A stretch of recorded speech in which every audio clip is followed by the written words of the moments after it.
quando a gente encontra algo que você gosta de fazer, eu nem vou falar que você não sente que está trabalhando, porque às vezes a gente sente isso mesmo. No meu curso, quando eu larguei, né, no final das contas, na arquitetura, eu não estava feliz. Então, para mim, era um mártir levantar para fazer as coisas. Eu acho que essa é uma das piores sensações que uma pessoa pode ter. É você levantar irritado porque você não queria estar lá e você ficar assim, ai, que horas eu saio daqui, que horas eu saio daqui. E eu acho que na MED, em especial, quando a gente tem um médico que vive assim, é ruim porque ele não prejudica só ele, né? Ele também prejudica os pacientes dele quando ele não tá feliz. E se você quer que uma pessoa entregue algo bom, ela tem que receber coisas boas. Então, se você quer um médico feliz, atendendo, etc., ele precisa de boas condições de trabalho, que às vezes é o que não acontece, né? Principalmente no serviço público. Então, acho que aí que entra um pouco a responsabilidade da profissão, né? E de onde vem tanto conservadorismo, mas também entender que um profissional infeliz, ele pode fazer pacientes infelizes também.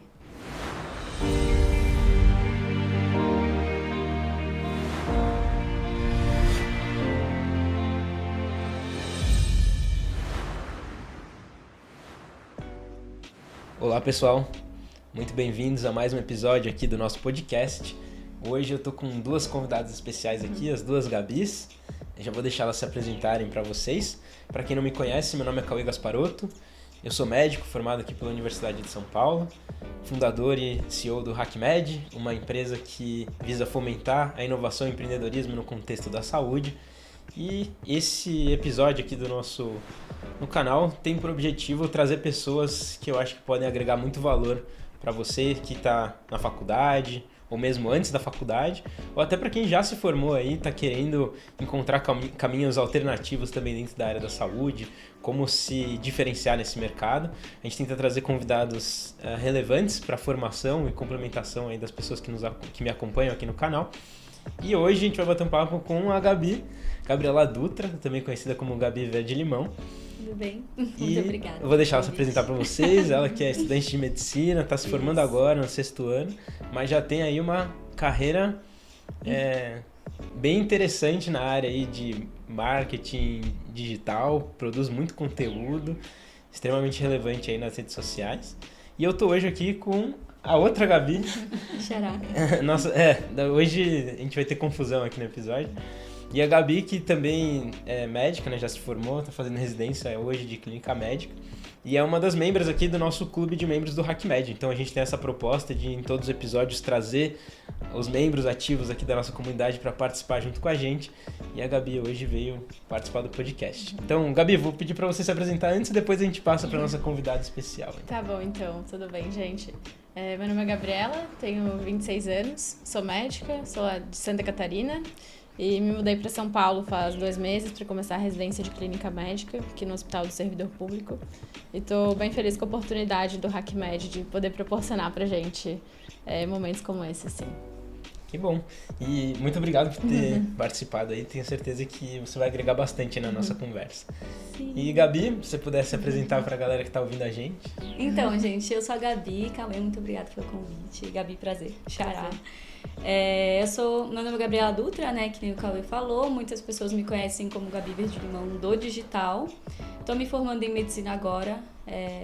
Eu sou turma de mediano, né, então agora, assim, menos de um mês já estarei com o meu CRM. Estou bem animada com essa nova fase, né, eu sempre falo que é um novo ciclo.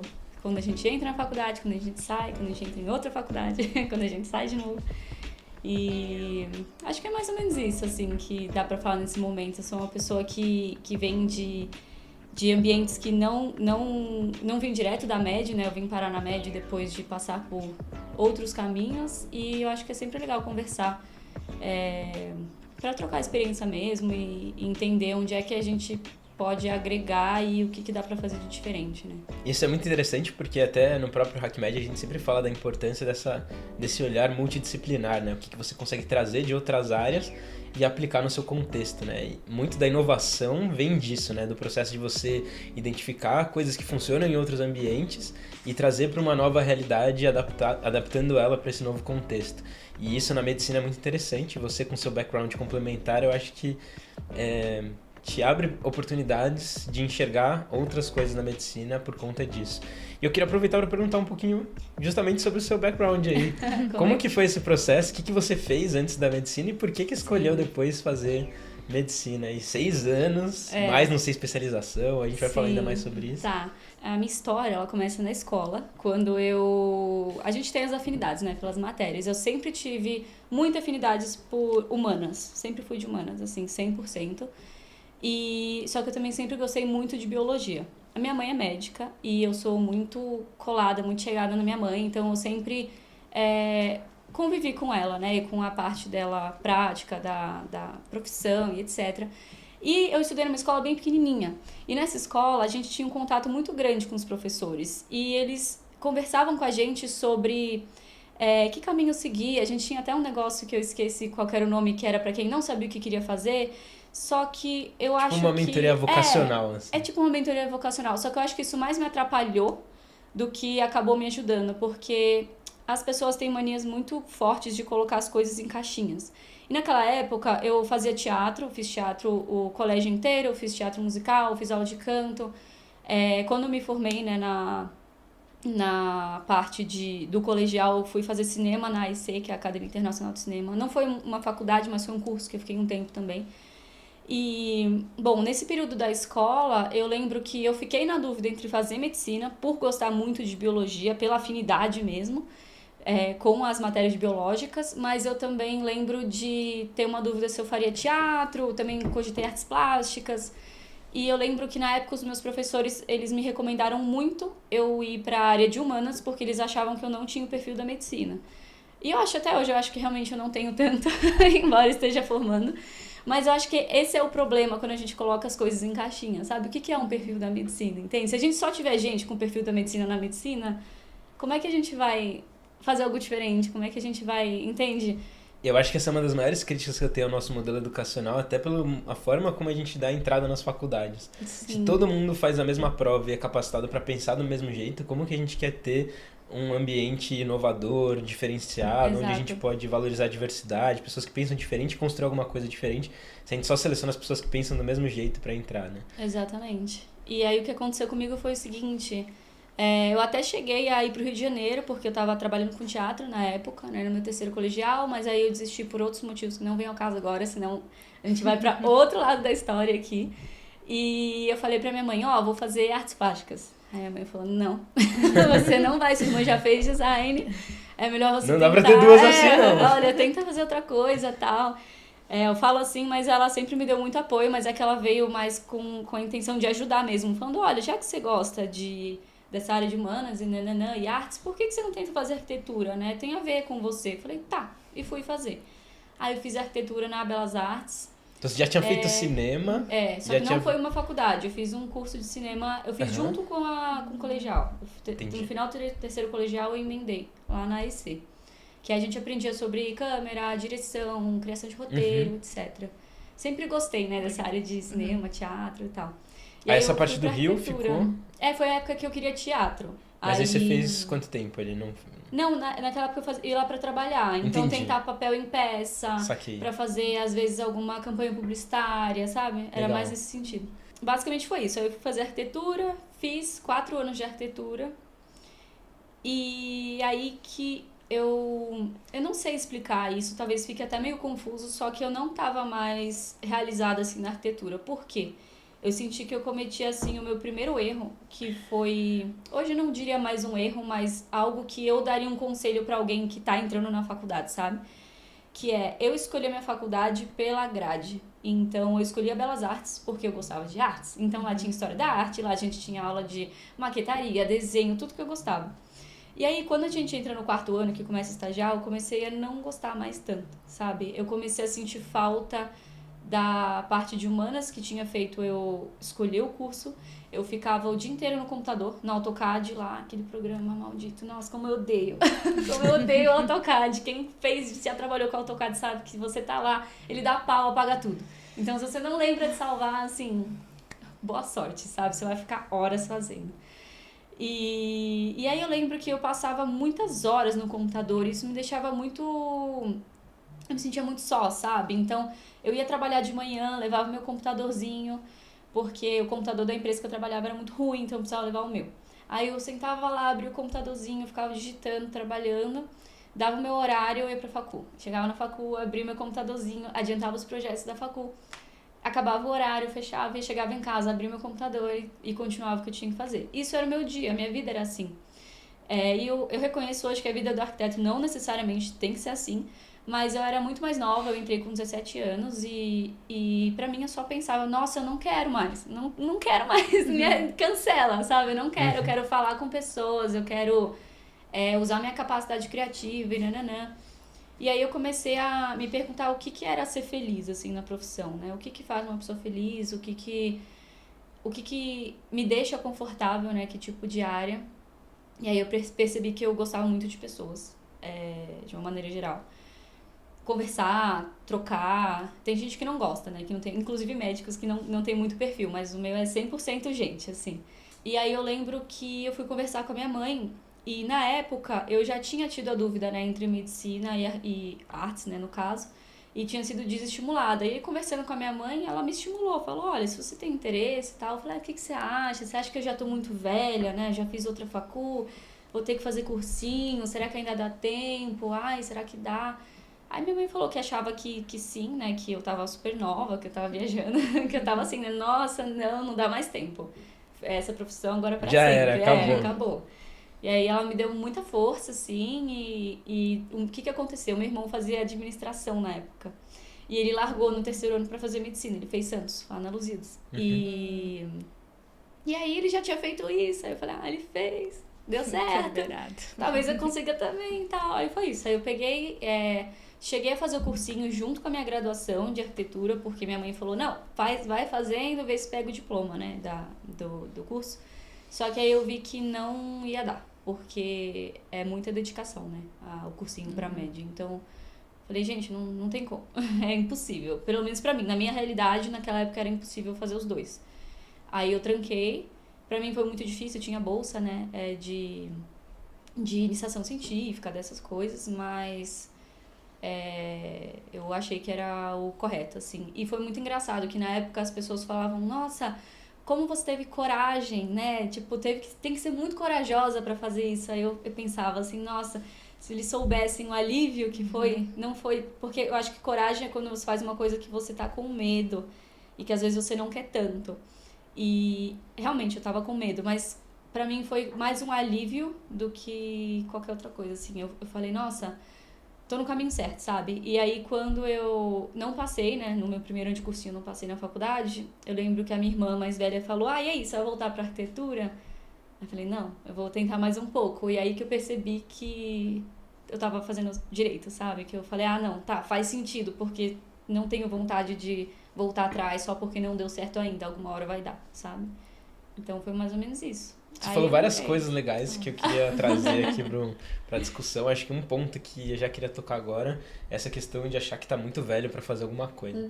Muitas vezes, quando eu tava, por exemplo, já na faculdade e surgiu a oportunidade de fazer um intercâmbio, por exemplo, nos Estados Unidos e pra Harvard, assim, tinha amigos que falavam, não, tô muito velho pra isso, acho que pra mim não dá, eu quero me formar, já tô com, sei lá, 30 anos, sabe? Já tô com muito velho. 21 anos, meu Deus. E isso vai, sei lá, pode ser atrapalhar a minha perspectiva mais pra frente. E eu queria que você trouxesse um pouquinho mais essa sua visão, como é que foi entrar na faculdade mais velha, entre aspas, assim, considerando que, assim, a gente, hoje em dia, eu tenho a visão de que a gente vai morrer, sei lá, com mais de 100 anos, assim, então a vida é longa, vai dar tempo de fazer muita coisa ainda. Sim. E mudar de carreira e alterar os caminhos. E ao mesmo tempo entrar um pouco mais maduro na faculdade, acho que tem as suas vantagens também, de você já ter outras perspectivas, você agrega com os conteúdos que você já teve em outras áreas.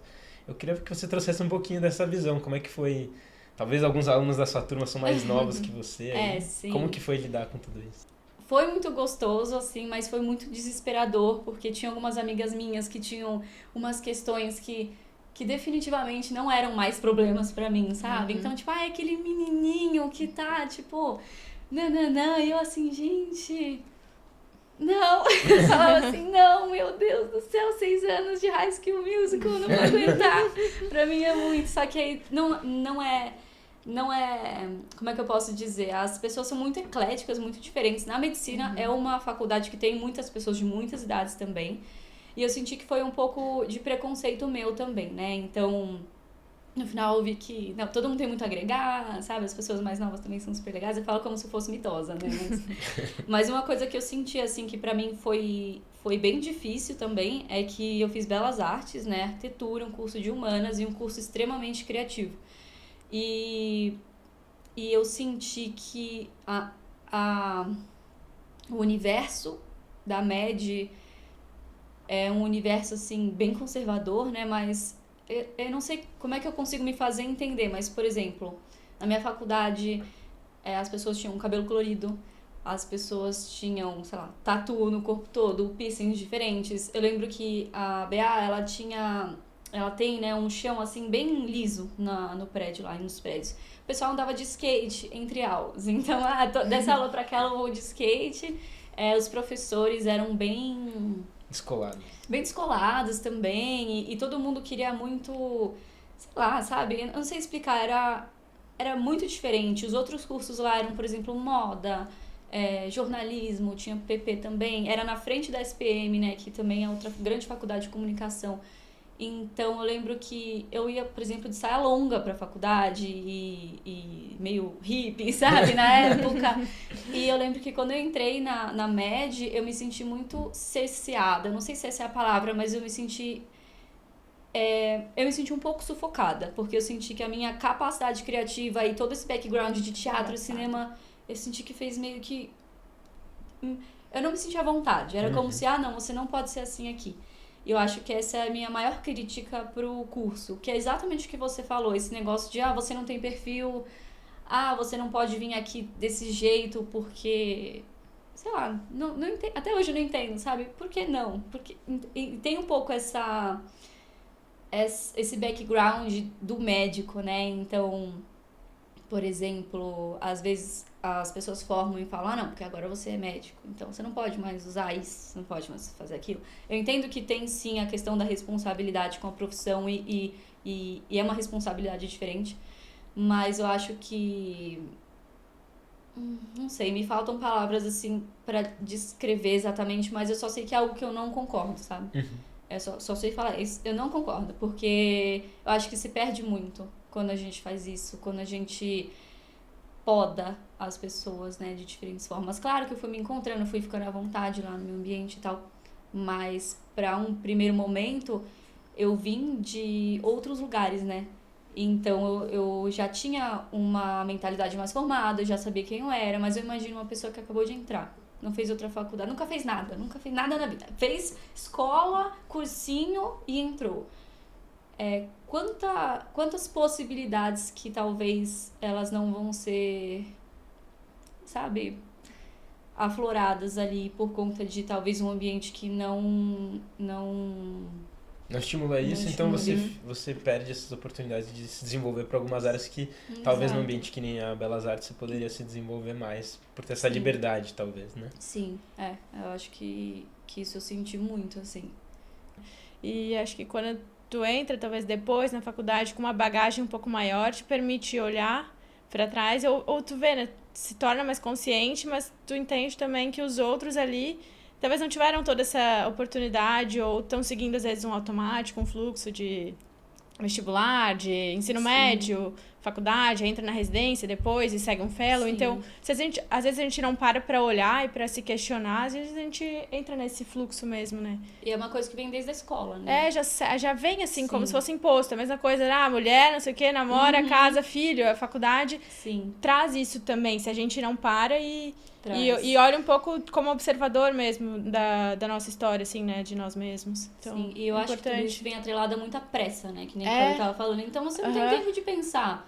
Tem muita gente que fala, nem sabe o que quer fazer, sabe? Beleza, entrei, fiz, aí vai, parece que sempre ali na engrenagem. E não para um pouco pra você pensar, assim, que nem... Eu sempre me pergunto, o que teria sido de mim se eu tivesse feito o médio primeiro, sabe? De primeira facul. Sabe? Será que teria sido bom? Será que eu ia ter gostado da faculdade? Será que eu ia ter desistido no meio porque o ambiente não era um ambiente que eu me sentia tão confortável? Eu não sei. Então, eu acho que isso me preocupa quando eu vejo... Por exemplo, eu sou muito carinhosa, né, com as minhas amigas. Então, eu vi amigas minhas mais novas. Eu falava, cara, calma. Sabe? Pensa um pouco, sabe? Faz outra coisa também que me deixava, assim, perplexa, que era...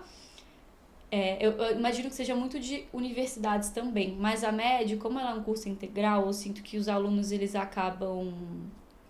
sendo muito abraçados, né, pelo ambiente. E, às vezes, eles acabam deixando de lado coisas que são importantes pra eles. Então, alguns hábitos, alguns hobbies, até amizades, sabe? E eu falava, não, gente, isso é importante, faz parte de quem você é, sabe? Não larga. E foi algo que eu também senti da época do cursinho. Então, quando eu entrei no cursinho, eu já tinha feito faculdade. Porque a minha primeira faculdade eu entrei direto, eu passei sem cursinho. E aí eu via também, claro que é uma época que você tem que se dedicar, óbvio, mas eu via também meio que as pessoas focando no sentido de, agora a minha vida é isso, e aí eu vou fazer a faculdade, nananana, e aquela Gabriela, ou sei lá, aquele Cauê que existia antes, morreu, sabe? Às vezes muito mais uma ansiedade, assim, né, de sofrer pelo futuro e às vezes deixar de fazer coisas que consegue, assim, planejar e faz bem, né, agrega, a gente consegue fazer e manejar, né. Sim. Essa questão da pressa, eu acho que está envolvida em muitos aspectos. Até, eu não sei se é uma questão mais de geração, mas eu tenho a impressão que, no geral, as pessoas têm essa questão de, putz, quero fazer algo rápido, com retorno mais rápido. Até essa semana eu vi uma notícia, assim, de alguém que tinha publicado, falando sobre os tipos de negócios que você deve criar se você quer ganhar dinheiro rápido, sabe? Eu olho pra isso e falo, cara, não existe, sabe? Tipo assim, nada que você vai construir que de fato vai ter uma relevância é construído em pouco tempo, sabe? Eventualmente uma outra pessoa dá uma sorte ali de fazer algo muito rápido, mas no geral são anos ali trabalhando pra você desenvolver aquilo, melhorar. Então assim, eu não sei, eu acho que é uma cultura mesmo de você querer ser apressado e atrapalha tudo, porque as pessoas ficam com esse receio, eu sou muito velho pra fazer essa escolha, já passei da idade pra criar isso daqui. E não é verdade, sabe? Eu acho que a gente precisaria realmente ter uma consciência maior sobre isso. Sim, eu acho que uma coisa que pega muito nessa questão é quando a gente tem pressa, a gente não para pra ver, analisar, sentir direito. Então, por exemplo, vou me usar de exemplo. Eu fui muito feliz, tá? Na minha primeira formação. Então, isso não é uma reclamação. Mas talvez, se eu tivesse pensado com mais calma, eu teria feito outro primeiro curso, entende? Mas eu tinha que fazer alguma coisa. Por quê? Porque acabou a escola, você tem que entrar na faculdade, porque você tem que fazer alguma coisa. Então eu falei, tá, vou fazer alguma coisa, entende? Então talvez se eu tivesse... Tem uma galera, né, que sai pra viajar, quem pode, quem faz tem intercâmbio, condições, né? Pra pensar melhor.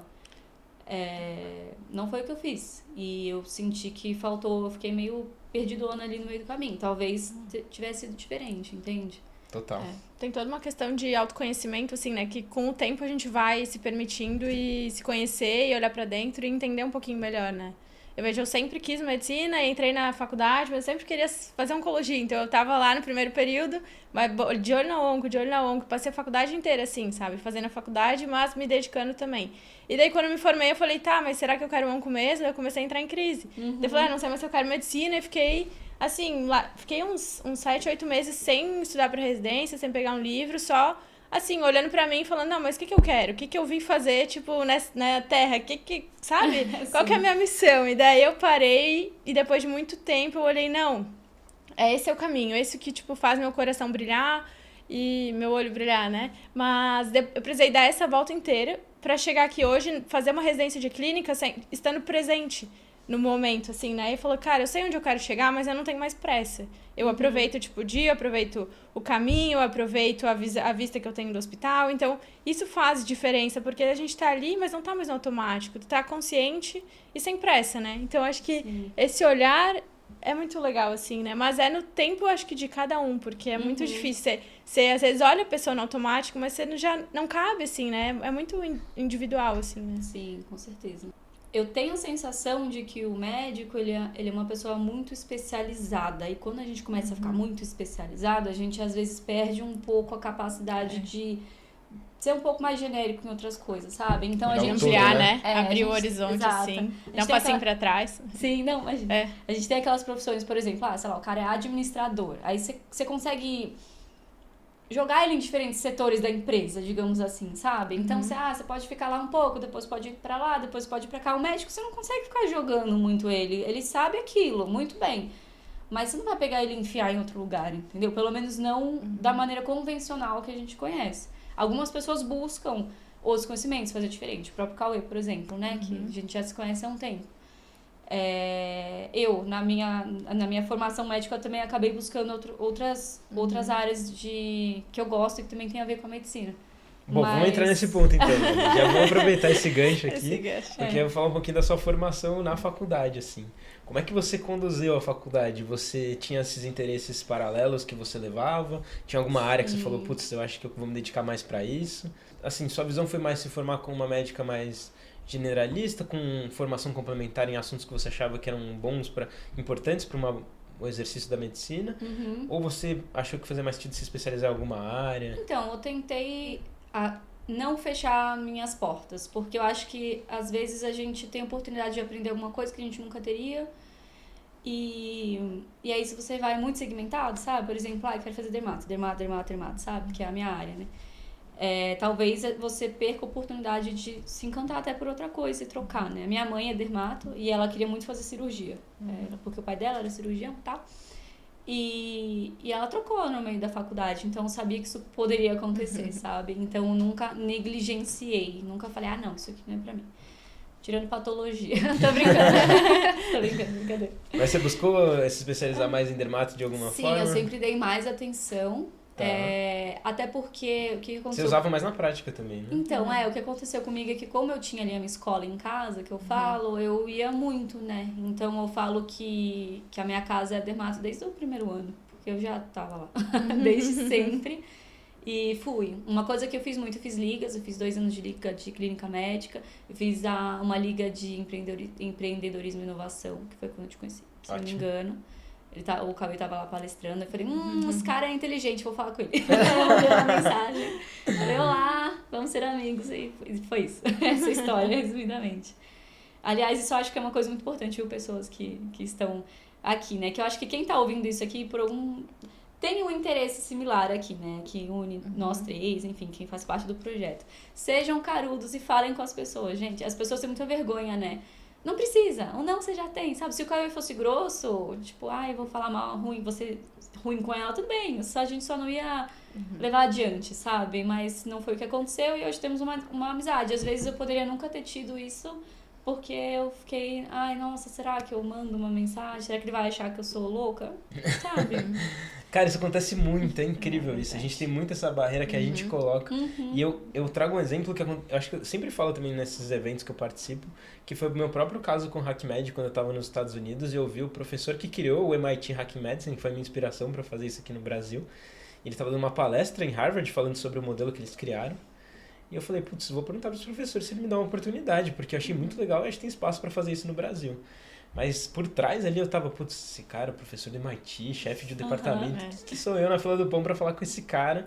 Eu, estudante de medicina, nem sou americano, sou brasileiro, o que vai querer comigo, né? Mas eu fui, falei, bom, não, eu já tenho, vamos falar. Cara, ele me abriu todas as portas, me fez contato com os diretores do MIT Hack Medicine, fiquei 5 meses com eles lá e depois trouxe pro Brasil a metodologia deles. Assim, tudo porque eu falei, bom, vou perguntar pra ele, né? No fim, o que custa? Imagina se você não tivesse perguntado. Exato, né? É uma pergunta que fez toda a diferença. Imagina que você ficasse com esse receio, o tanto de oportunidade que você perde, né? Sim, isso pra vida inteira, né? E não necessariamente falar com pessoas. Às vezes você quer começar um curso, ou quer uma nova, sabe, alguma coisa diferente. Aí você fica, será? Só vai, minha orientadora fala assim, pois vá. Pois vá. Pois vá. Concordo. Professora, eu quero fazer, pois vá. E sim, tem que ir mesmo, senão, gente, a vida, sabe, eu tô numa época assim, não sei se é a idade, não sei se é o fim do curso, que eu tô assim, gente, vai todo mundo morrer. Essa é a minha teoria. Eu falo, vai todo mundo morrer. Então, assim, se você vai passar vergonha, tudo bem, todo mundo vai morrer, você vai morrer também, cara que achou que você passou vergonha também. E a vida é muito curta, porque ela realmente é, sabe? A gente vive mais agora, ok, vamos viver até o 100, mas ainda é muito pouco, sabe? Sim, total. E pra você não ser feliz, sabe? Pra você não fazer as coisas que você quer, pra você não trocar de profissão, pra você, sei lá, não tentar um negócio diferente. Uma coisa que eu levo muito pra mim é minha mãe, né? Eu sou, assim, fã número 1 da minha mãe. Apaixonada, assim, apaixonada por ela. E a minha mãe... Dermamãe, essa mesma, a famosa Dermamãe. E a minha mãe, ela ela que me ensinou a ter calma. Porque a minha mãe, ela tem 66, ela faz 67. E eu sempre tive essa questão de, ai, nossa, tal idade, não sei o que. Mulheres, ainda mais a gente, né? Que a idade pra ter filho, idade pra casar, idade pra nananã. E ela sempre teve muita calma e sempre me explicou que não adianta. É clichê, mas, nossa, é isso, sabe? É clichê, mas é isso. Que ela sempre fala, não adianta nada você ter pressa e ficar correndo pra acumular dinheiro, gastando a saúde, porque depois você vai ter que usar todo o seu dinheiro pra recuperar a saúde, sabe? E hoje essa é a minha premissa na minha vida e em todos os meus atendimentos também. Pra todos os pacientes. Eu falo, gente, a saúde, ela se não o bem mais precioso, é um dos mais preciosos que a gente tem. Não dá pra fazer nada sem saúde, sabe? Minha mãe sempre fala que a saúde, ela é até mais importante que um grande amor. Porque se você tem um grande amor, mas você não tem saúde, você nem consegue viver o seu grande amor, sabe? Então, ela me ajudou muito. Ela casou com mais de 50. Ela teve o segundo casamento dela com meu padrasto, que é médico também, estrangeiro. Mas é médico também. E sabe, é isso. A vida, ela não acaba, sei lá, nos 30. Que muita gente Só acha, começa, né? né? Nossa, tem muita coisa pra fazer. E a gente vem, né, dessa questão da escola e depois às vezes eu sinto que a própria faculdade, eu sinto que os próprios professores, às vezes, mesmo sem intenção de fazer mal pra gente, eu sinto que eles colocam a pilha do, tem que entrar logo na residência, tem que entrar logo na residência, tem que fazer e entrar, porque você já tem que fazer currículo, porque você já tem que fazer não sei o quê. Calma, sabe? Peraí. E parece que quanto mais você vai adentrando, mais difícil fica mudar depois. Então, beleza, você já entrou na médica, já é difícil. Tem uma galera que larga, tem uns colegas meus que acabaram trocando de curso. Já foi difícil pra eles. Aí você vai entrar na residência. Aí se você quiser trocar na residência, já é mais difícil, né? Porque você já tá mais lá na frente. Então, às vezes, vale a pena você parar um pouquinho. Falar, o que eu tô fazendo aqui? Tá legal? Não tá legal? Vou continuar? Beleza. Aí você continua. Em vez de ir só Vai seguindo, no fluxo, né? Eu acho que uma coisa em comum entre a gente aqui, acho que todos nós tivemos um momento em que a gente parou e falou, putz, será que eu tô no caminho certo? Preciso repensar aqui as minhas escolhas. E é um momento difícil que você fica ali, que nem você falou ali, você fica, putz... Tem a questão do alívio, de você entender que você vai fazer uma coisa que realmente estava ali conectada com o que você queria, mas realmente tem o medo de você, putz, será que realmente eu consigo dar esse passo e tomar um caminho diferente? Então acho que isso é um ponto que acho que é bom a gente trazer isso, porque as pessoas acham que não, as pessoas já têm muito certo o que elas vão fazer desde o início, já sabem o caminho que vão seguir. E na verdade não, as pessoas têm muitas dúvidas. Um dos livros que a gente trabalhou no HackMed Club, né? Que a gente tem um clube de leitura lá. Ai, que E tem legal. um livro que eu adoro, que é o Originais. Foi o primeiro livro que a gente trabalhou, porque é um dos melhores livros. Adam Grant, que é o escritor, ele é fenomenal. Eu recomendo o podcast dele, Instagram, pra quem não conhece, vale muito a pena. Ele é um professor na Wharton, na faculdade da Pensilvânia, de psicologia comportamental, organizacional. Ele fala muito de desenvolvimento pessoal. E nesse livro ele fala sobre...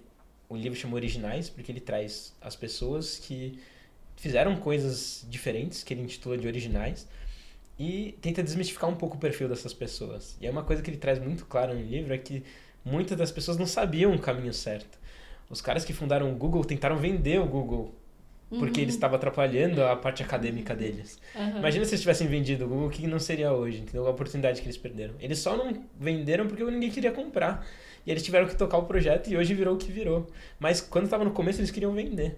Martin Luther King não tinha certeza se ele seria o melhor líder para liderar o movimento nos Estados Unidos. E tinha muita dúvida se ele conseguiria fazer um discurso para tanta gente, assim. E no final ele foi porque um amigo dele falou, não, vai, só tem você, e empurrou ele para ir, assim. Mas, inclusive no livro ele cita vários relatos, né, de que, assim, ele quase desistiu várias vezes. E muitas pessoas são assim. Depois você fala, putz, grandes lideranças já sabiam que iam lá movimentar todas as pessoas, tinham certeza que iam conquistar o que conquistaram. E não é assim, né?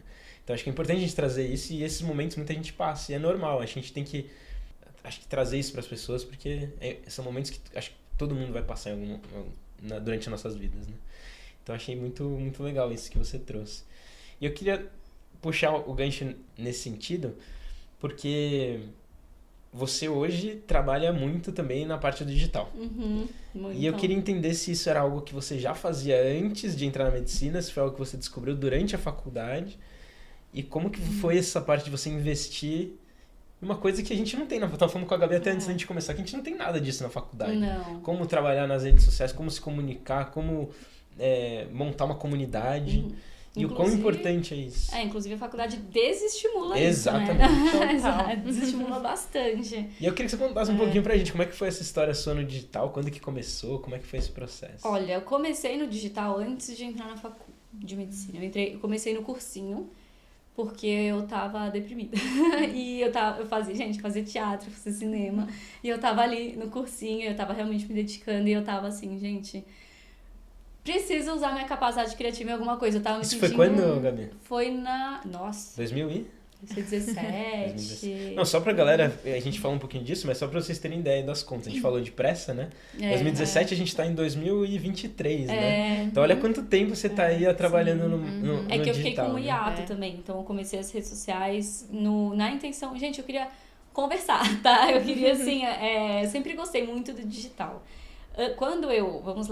Vamos organizar aqui a linha de raciocínio. Quando eu tava na escola ainda, eu pintava, né? Não sei se eu chego a comentar com vocês. Por isso que eu queria fazer artes plásticas. Eu fazia quadros, eu até vendia no Natal. A minha mãe fala que eu sou empreendedora desde criança. Olha só. Que eu pintava quadros e ia num bazar que tinha.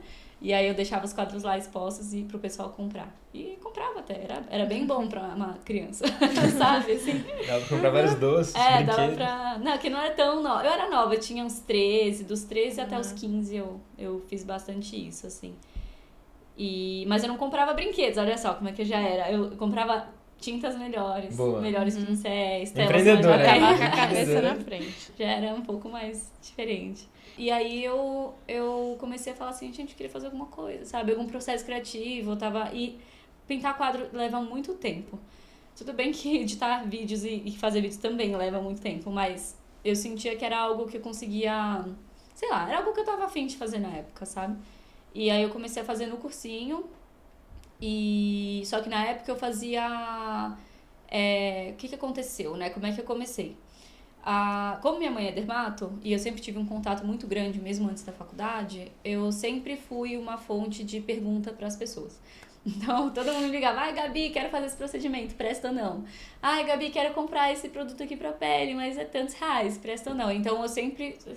Nossa, era o dia inteiro. O pessoal perguntando o dia inteiro o que valia a pena, o que não valia. Eu falei, vou começar a falar disso, né, na internet. Então, eu comecei a resenhar procedimentos que eu fazia com a minha mãe. Então, é que hoje não tenho mais acne, mas eu tinha muita acne, quando eu era mais nova. Então, eu sempre usei muitos produtos para acne, sempre tive que cuidar de questões alimentares. Então, eu comecei a compartilhar mais essa parte da minha vida com quem também sofria com isso e outras questões também, né? Ali naquele mundo de pele, cabelo e questões do meu interesse.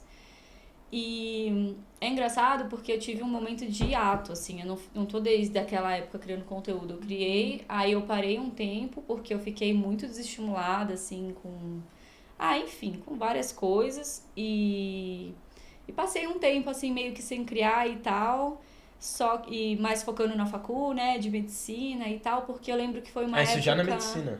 Já tá... Eu comecei...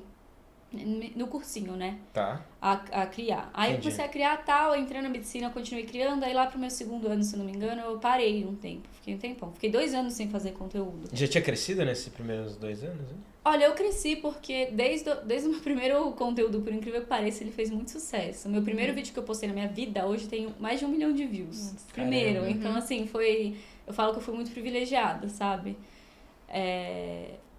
Não sei. Ou você entendeu a oportunidade, as pessoas já te perguntavam disso. Exato. Você identificou uma dor ali, as pessoas Isso a gente fala muito no empreendedorismo ali. Você não adianta a gente querer criar um produto que ninguém quer comprar, né? As pessoas estão pedindo pra você aquilo. Sim. Você identificou, tem muita gente querendo. Se eu começar a falar disso, com certeza as pessoas vão se interessar. Tipo assim, obviamente não dá pra ter certeza, mas tem vários indicadores de que isso funcionaria, porque estavam te procurando já pra isso. Sim, e como eu já tinha uma base do cinema, né, e etc., eu que editei o vídeo ficou ótimo, sabe? Então, normalmente, quando as pessoas começam, elas começam assim, eu sempre falo, que tem amigos meus que pedem, né, opinião, tipo, me ajuda aqui a aprender a editar. Aí eu sempre falo, pode falar a palavra aqui? Pode. Então tá, só pra saber, assim. Mas eles sempre perguntam, Gabi, quero começar a editar, e aí? E eles ficam com muito preciosismo, né, assim, nossa, mas não tá bom, não tá bom, não tá bom. Aí sempre falo, ó, o primeiro sempre vai ficar uma bosta. Leve isso em consideração, vai ficar ruim. Aí o segundo vai ficar um pouco menos bosta. O terceiro já vai ficar melhorzinho. Só que se você nunca fizer o primeiro, você nunca vai chegar no terceiro. Então vai ficar ruim mesmo, tudo bem, sabe? Começa.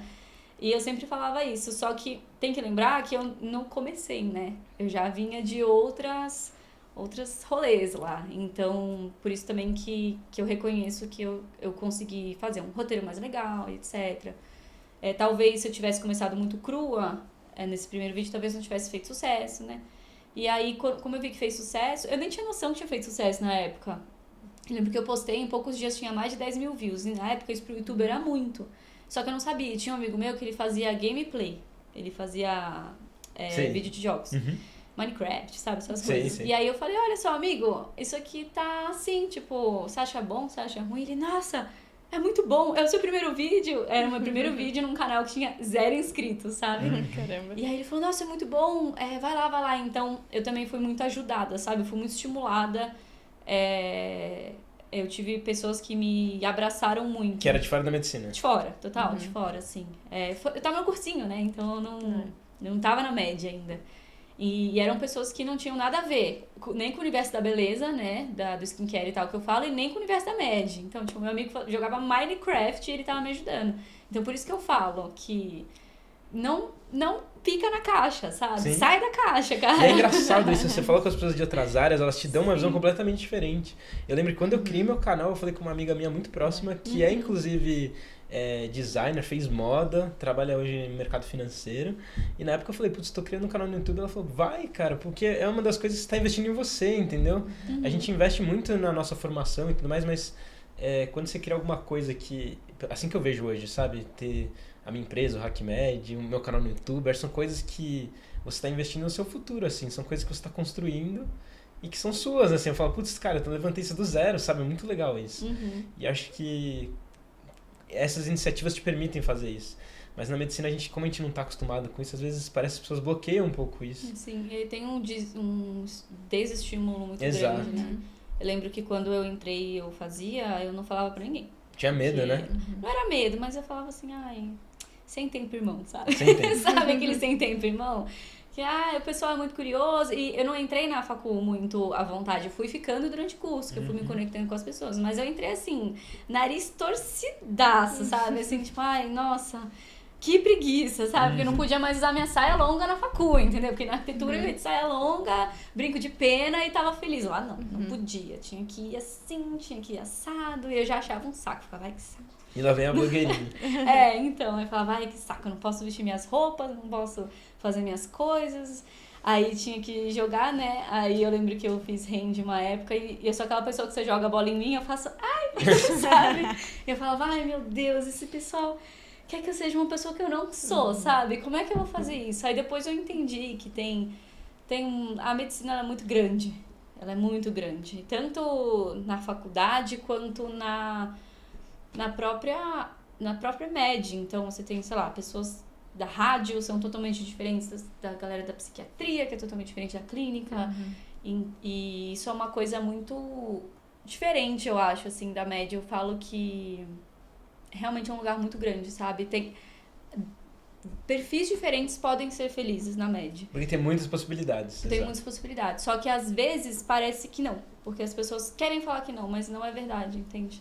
Concordo, 100%. É muito... E é bom isso, que nem a gente tava falando, é bom que tenham pessoas diferentes, né? E às vezes parece que isso não é muito estimulado, assim. Eu entendo que é uma questão de conservadorismo da área, e eu acho que é importante, né? A galera me pergunta muito, hierarquia, tradição e tal, acho que tem que ter. Principalmente questão de respeito de uma pessoa que, sabe, você chegou num lugar que não era teu, você não vai chegar mudando tudo, sabe? E eu sinto um pouco isso, aquelas, né, já desabafando, mas eu sinto um pouco... um pouco falta disso nas novas gerações, digamos assim. Que eu sinto que às vezes o pessoal entra e não sabe muito bem como é que funciona. E é claro que as ideias novas, elas são bem-vindas, ainda mais com as novas gerações, só que elas não podem esquecer que a gente veio de algum lugar, entendeu? Então eu sempre falo, eu amo história, né? E eu sempre falo que eu gosto de história porque quando a gente entende o passado, a gente entende por que a gente tá onde a gente tá. E a medicina, ela é muito história, embora eles não não seja visto assim na faculdade, mas é sim, sabe? É a forma que as faculdades começaram no Brasil, as próprias especialidades têm suas histórias, como que elas têm evoluído, como é que os próprios médicos se relacionam entre eles e etc. A própria educação também teve A a mesma própria história, educação. que é o que molda. Exatamente. Então você não pode chegar chutando o pau da barraca, entendeu? Você tem que chegar e eu tenho um carinho, um apreço muito grande por professores. Sou apaixonada por professores. Minha mãe, né, foi minha grande professora. Ela é professora, né, dermato professora. E eu sempre olho e eu vejo às vezes as pessoas encrencando muito com o professor e eu falo assim, gente, não, essa pessoa, ela é um poço de conhecimento, sabe? Essa pessoa, ela é assim, seja uma esponja, entendeu? Cola nesse cara, cola nessa professora e só seja uma esponja do lado dessa pessoa, porque a experiência ela é uma coisa que a gente não lê nos livros, a gente não sabe, não tem na videoaula, não, sabe, é muito diferente. Alguém que viveu alguma coisa, às vezes nem em relação à matéria, mas em relação à própria vida, sabe? Então aquele professor, ele já esteve onde você esteve, assim como os alunos mais velhos já estiveram onde você estava. Então hoje eu no 6º ano, eu já estive no 1º ano, entende? E assim por diante. Eu tive muito privilégio, eu sempre falo isso, de sempre ter pessoas muito legais à minha volta. Então eu não tenho queixas dos meus calouros nenhuma. Mas eu sinto um pouco de uma maneira geral no ensino, assim, sabe? E eu fico triste, porque eu acho que perde-se muito, sabe? Isso é verdade. Eu acho que você trouxe um ponto importante, que é importante a gente entender, né, saber o que realmente a gente pode promover de mudanças, mas tem formas e formas de a gente fazer isso. Isso é uma das coisas, inclusive, que nesse livro Originais ele fala muito também, sobre o radicalismo, às vezes, afastar as pessoas que poderiam ser apoiadores seus, dependendo da forma como você quer conduzir aquilo. Então, eu concordo 100%, assim. Mas aí, voltando na parte do digital, você ficou 2 anos sem trabalhar com isso? Eu não sei exatamente, que eu não fiz a conta, assim, mas eu fiquei um tempão sem trabalhar no digital, porque por desestímulo mesmo, assim, do ambiente acadêmico e tal, e também porque eu tava meio sem inspiração, sabe? Tava meio, E aí, depois desses 2 anos de gap, você voltou com tudo, assim, começou a se dedicar pro Instagram. Isso. Pra mim, poder trabalhar no digital foi como se eu escalasse.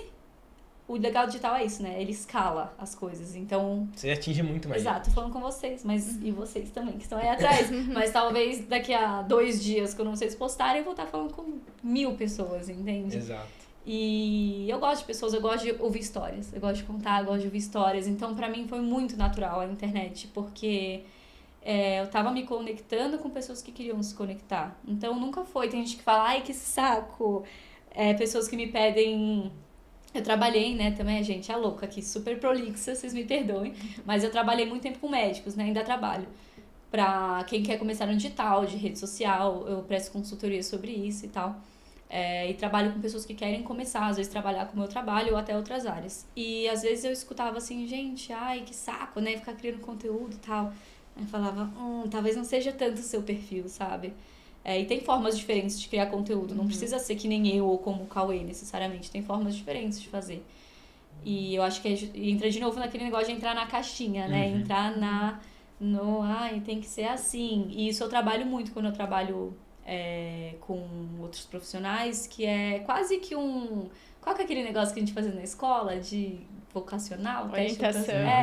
Que eu falo, vamos ver o seu perfil, sabe? Se é um perfil que gosta de gravar stories, se é um perfil que odeia gravar stories, se é um perfil que gosta de contar da sua vida ou não, você acha que... Entende? Então, eu faço um pouco o que eu senti que não fizeram comigo, na verdade, que foi realmente você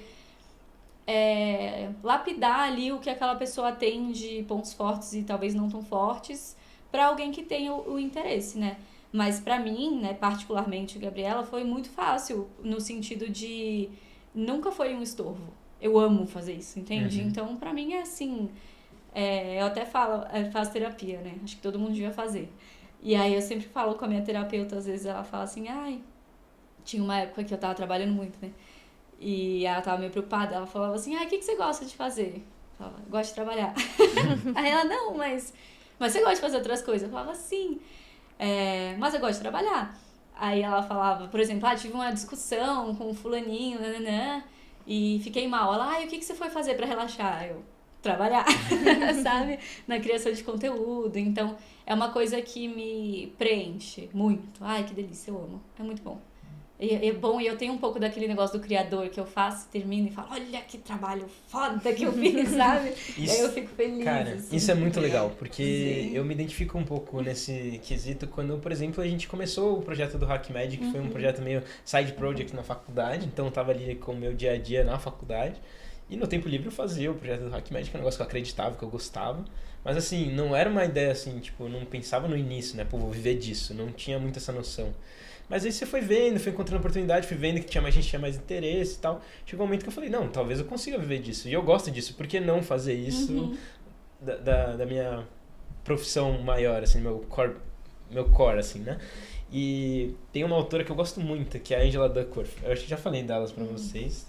Tem que colocar esse livro no clube do livro do HackMed, chama Grit, que é garra. Ah, você Te falou, falei desse livro, me né? falou. Falei, né? Eu Me lembro que eu falei pra você. Cara, e ela fala muito legal.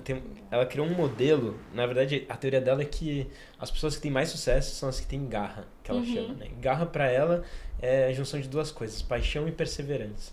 E ela fala que pra você, isso é algo que você constrói ao longo do tempo. E na visão dela, são fases que a pessoa passa. Então, primeiro você tem um interesse por algum assunto. Então, você descobre que você gosta de alguma coisa. Depois você tem a prática, você pratica aquilo e fica bom naquilo. Depois que você pratica muito, você tem o propósito. Você percebe que aquilo que você criou não é só bom pra você, mas pode ser bom pra outras pessoas. E aí no fim, o que ela fala, o quarto elemento é a esperança. Você tem sempre a esperança de que o que você está fazendo pode dar certo e impactar muito mais pessoas. Então ela meio que construiu essa trajetória. Ela fala, cara, todas as pessoas que eu mapeei aqui que tiveram sucesso nas suas carreiras fizeram isso. Não necessariamente um seguido do outro, mas tiveram essas etapas geralmente nessa ordem. Descobrir um interesse, depois praticar muito, depois ter um propósito e tudo isso premiando a esperança. E aí ela falou que pra ela, né, isso é um dos... Ela assim, fez, acho que, sei lá, 20, 30 anos estudando isso com pessoas que tiveram sucesso em várias áreas. Ela começou estudando aquelas crianças que ganhavam desafios de soletração nos Estados Unidos. Depois foi para pessoas que eram aprovadas em vestibulares muito concorridos. Aí usou isso para empreendedores. Depois foi para várias áreas testando essa escala que ela criou, que é a escala de Grit. E eu achei isso muito interessante, porque vai um pouco nessa linha. A gente descobre um interesse, tipo o HackMed, ou você no digital. Você pratica, fica bom naquilo que é algo que você gosta de fazer. Então eu não senti que eu tava trabalhando quando eu tava no HackMed. Era um momento que eu gostava. E aí hoje eu falo, putz, consigo fazer só isso da minha vida, sabe? Tipo assim, antes eu sentia a faculdade, às vezes até uma barreira. Putz, eu queria passar mais tempo fazendo HackMed, sabe? Eu não consigo. Hoje eu falo, putz, eu posso me dedicar 100% do meu tempo pra algo que eu acredito e que eu acredito que eu sou bom, sabe? E eu tô ficando melhor toda vez porque você tá investindo naquilo. É aquela teoria, sabe? Se você filmasse um atleta de alta performance, ia ser muito chato a vida dele. Porque a maior parte do filme ia ser ele entrando na piscina, nadando, comendo e treinando, e de novo, e de novo, e de novo, pra em alguns minutos ali do vídeo a competição ele ganhando o pódio, sabe? Sim. E a vida é isso, né? É muito da prática de você melhorando e no final você acaba colhendo os resultados. Então, achei legal dessa história porque me identifico, acho que um pouco nesse aspecto de... Eu tive a sorte de identificar alguma coisa que eu gostava muito durante a faculdade, assim. E eu acho que isso é uma busca, eu falo sempre assim, né? Não é algo que você encontra do dia pra noite, e não é algo que você fala assim, hoje eu vou descobrir qual que é o meu propósito. É uma construção. Só que você tem que estar sempre procurando o que te interessa, o que faz sentido pra você, senão você vai entrar naquele ciclo que a gente vê muitos colegas médicos que passam, né? De tipo, chega um momento que você olha aqui, putz, tô trabalhando tanto e por quê, sabe? Por que eu tô fazendo isso? Sim. E eu acho que na medicina a gente tende a ir pra esse caminho. Entendi. Acho que a Gabi também venceu um pouco disso, né? Nessa fase que você falou de dar uma pausa e tal. Foi importante também. Exato. Enfim, acho que pra ir pro nossos finalmente aqui, acho que a gente tá batendo quase uma hora aqui de episódio. Mas eu queria puxar um último gancho que é daqui pra frente. Gabi, você vai se formar agora. Vou formar. O que você tá imaginando aí pros próximos passos? Você vai continuar investindo aí no digital? Vai seguir alguma especialização? Ah, sim. Vai pra dermato? Como que é? Vou pra dermato. Vai pra dermato. Já tô na dermato, né? Já é, Já né? tô ali. Mas vou oficialmente, né? Hoje eu tenho me envolvido... É que eu acho engraçado, porque assim, você pergunta, e daqui pra frente, né? Como se daqui a 4 semanas a minha vida fosse mudar muito. Eu não me sinto assim. Eu não me sinto como se minha vida fosse mudar muito em 4 semanas, porque a minha vida já meio que é o que ela é, sabe?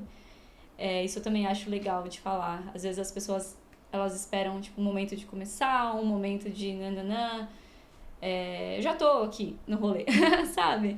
Então, vou continuar estudando a parte de dermato que eu estudo, que eu amo de paixão, vou continuar fazendo a minha parte do digital. O que eu vejo hoje de um pouco mais diferente, mas que não é algo que eu vou começar a fazer daqui a 4 semanas, né? Mas é algo que eu já faço e que talvez eu consiga um pouco mais de espaço no mercado para fazer, por ter SRM, é o meu trabalho de mentoria, né? Que eu tenho trabalhado como mentora de pessoas que querem começar. Eu falo que são profissionais da saúde que querem começar no digital.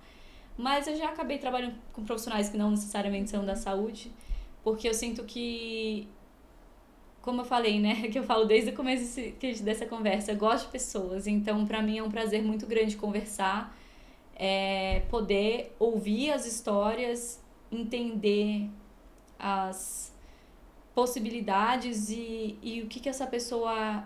às vezes ela tem um talento que ela não viu, ela não sabe que ela tem.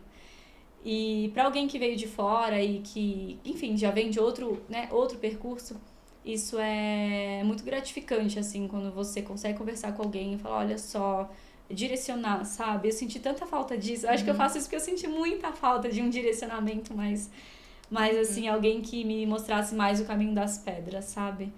E é uma coisa que eu tenho amado fazer, então...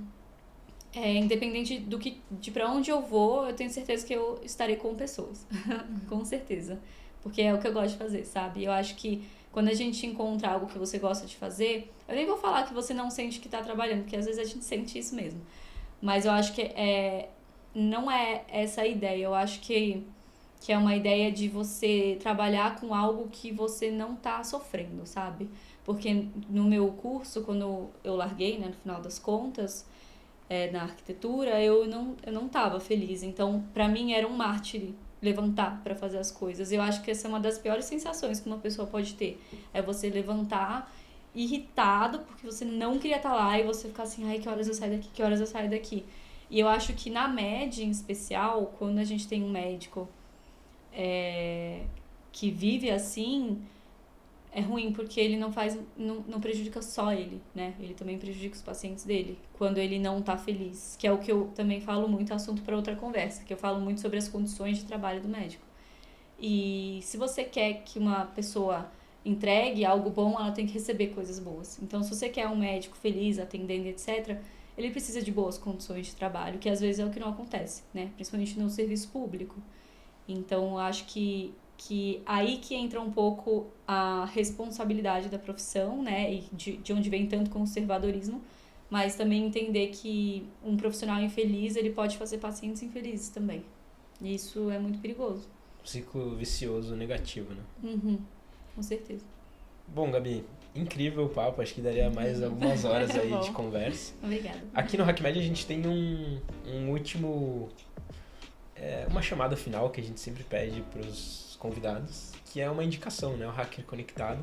A gente sempre pede uma indicação de livro, filme, série, enfim, qualquer tipo de conteúdo que você assistiu, leu, que gostou e que acha que vale a pena compartilhar com o pessoal que escuta a gente. Não necessariamente tem que ter a ver com a nossa conversa, não necessariamente tem que ter aí um conteúdo educacional, assim, mas algo que você acha que vale a pena as pessoas conhecerem, que é algo que você gosta. Tá, eu tenho uma indicação. Bora. Eu tenho uma aqui já. Eu indiquei ontem para um amigo meu, aproveitando que a gente tava falando de conteúdo digital. E o que acontece, né? Eu vou tentar ser breve. Mas eu hoje, eu trabalho muito com a parte da estética, né? Trabalho muito com mulheres e jovens, mas pessoas de todas as idades, na verdade. E uma coisa que eu reparei foi como a internet, ela mudou, disruptiva, 100%, a maneira das pessoas, enfim, se enxergarem, se comunicarem, de consumo e etc. E eu sinto que, de certa forma, o que une a gente aqui, por mais que, né, tenha a medicina, eu sinto que a internet, ela também tá junto. E um documentário que eu gosto muito, acho que eu já te falei, inclusive, acho que eu já te indiquei, que é o Dilema das Redes. Que é um documentário que explica um pouco... fala um pouco de como que as redes sociais, elas trabalham a questão do consumo, como que influencia os jovens. Ele tem alguns, como é que eu posso dizer, algumas falhas no documentário, então às vezes pegam em alguns pontos um pouco sensacionalistas, mas de uma maneira geral, um documentário que eu acho muito importante para pessoas que usam a internet, basicamente todo mundo, né? E eu também recomendo muito para pais e mães que têm filhos, porque são novas gerações que veem em um novo contexto e que elas precisam de atenção. Vocês já assistiram? Não assisti. Vocês não viram? Não. Você tá zoando? Juro. É muito bom. Mas já tá na minha lista. Vou... Assistam, é muito legal. Eu acho que é esse o nome, se estiver errado, depois Lembra vocês das redes, eu acho corrigem. que é esse Eu já mesmo. ouvi falar. Vocês Acho que É da Netflix, né? Ou não? É. Eu não sei de onde é. Acho que tem é no da Netflix. Tá. Tem. Mas enfim, deixa a recomendação aí, pessoal. Eu vou assistir também, depois eu comento aí o que eu achei nas redes sociais. Tá. Queria agradecer também os nossos parceiros, principalmente a editora Manoli, que ofereceu espaço aqui pra gente. Agradecer a todo mundo que acompanhou aqui até o final. As Gabis que estiveram aqui com a gente hoje. Muito obrigado, gente. E deixar para quem quiser aí participar também aqui do nosso podcast, participar de tudo que a gente está fazendo no HackMed. Depois dá uma olhadinha nas nossas redes sociais, @hackmed.br. Conhecer um pouquinho do nosso clube de membros também, que oferece aí alguns benefícios para quem se interessa por esses assuntos de inovação e empreendedorismo. E, obviamente, não deixa aí de se inscrever no canal, ativar o sininho, curtir, deixar o seu comentário, porque eu sempre levo isso em consideração para gravar os próximos conteúdos e chamar novos convidados por aqui. Então, obrigado a todo mundo que Obrigada participou. pela oportunidade. E até o vídeo da próxima semana. É isso. Valeu, gente.